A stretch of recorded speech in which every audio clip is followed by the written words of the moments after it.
These problems are about time passing. So we're looking at how many years have gone by between two time periods. In this first one it says, how many years were there from 1540 to 1674? So how are you going to figure this out? Just to sort of grasp the concept, it might be useful to think about something more close to where you are right now. So let's say between the year 2010 and the year 2011. How many years were there? Well, you know that. It's just 1 year away. So there was 1 year there.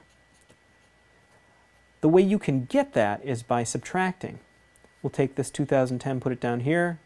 2011 minus 2010 is 1 year. So to find the number of years between two dates, we're just going to subtract them. So let's start this.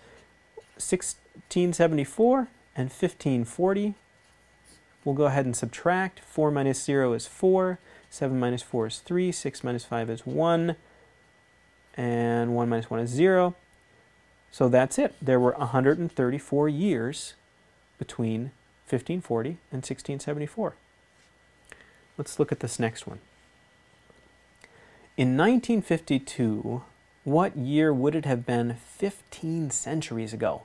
Okay, so we need to know how much a century is. And a century is 100 years. You probably know that there are 100 pennies in a dollar. A century has 100 years. Might help you remember. So if there are 15 centuries, that's 15 times 100. Or 1,500 years. So what we want to do in this case is take 1952 and subtract that, because we're going back in time. So 1952 minus 1,500, and we get 2 minus 0 is 2, 5 minus 0 is 5, 9 minus 5 is 4. So the year would have been 452. That's a long time ago. All right, last one. This one says, Ivan's grandfather was born in 1927.